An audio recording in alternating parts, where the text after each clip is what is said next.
இன்னைக்கு நம்ம பண்ண போற ரெசிபி என்னன்னு பாத்தீங்கன்னா இறால் தொக்கு. ரொம்பவே ஈஸியான ரொம்ப டேஸ்டியா இருக்கக்கூடிய இறால் தொக்கு எப்படி செய்யறதுன்னு பார்க்கலாம் வாங்க.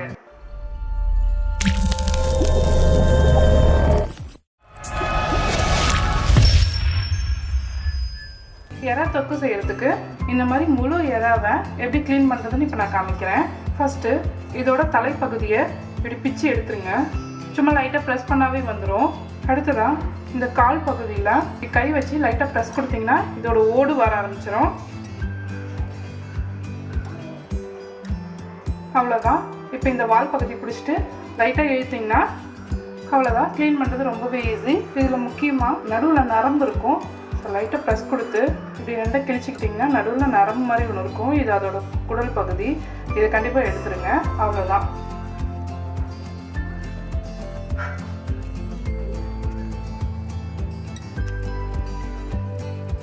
எல்லா இறாவையும் இந்த மாதிரி நல்லா க்ளீன் பண்ணி வச்சுருக்கேன். தண்ணியில் ஒரு தடவைக்கு 2 தடவை நல்லா அலசி எடுத்து வச்சுக்கோங்க. இது வந்து 1/2 கிலோ இறா. நம்ம தொக்கை ரெடி பண்ண ஆரம்பிச்சிடலாம். பேன் சூடானதோ எண்ணெய் 3 டேபிள் ஸ்பூன்.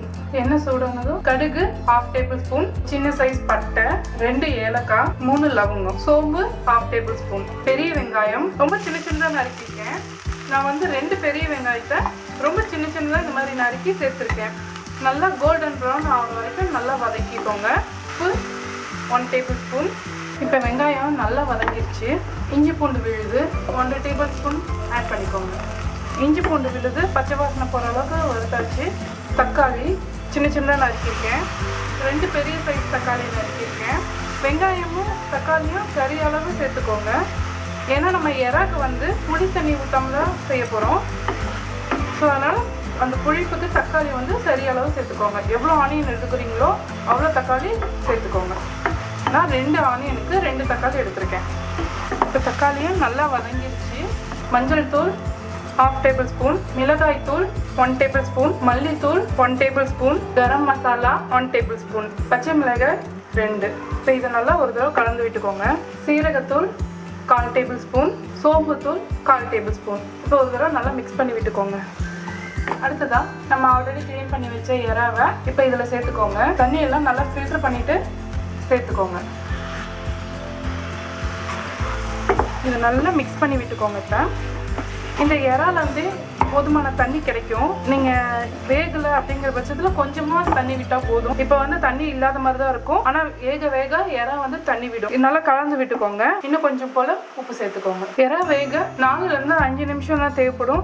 அதுக்கப்புறம் வெந்ததுன்னா லப்பர் மாதிரி ஆக ஆரம்பிச்சிடும். ஸோ நம்ம அதை சாப்பிட்டோம்னா ஜீரணமாகாது. இப்போ இதை மூடி வச்சுருங்க. வா, இந்த ஓரத்துலாம் எண்ணெயெல்லாம் பிரிஞ்சு எவ்வளோ அழகாக வந்துருக்கு பாருங்கள். இப்போ 2 நிமிஷம் ஆயிருக்கு. இன்னும் ஒரு 2 நிமிஷம் நல்லா வேகட்டும். சூப்பராக வெந்துருச்சு இறா. இதில் வந்து ஃப்ரெஷ்ஷான ஒரு கொத்து கருவேப்பிலையை அப்படியே போட்டுருங்க.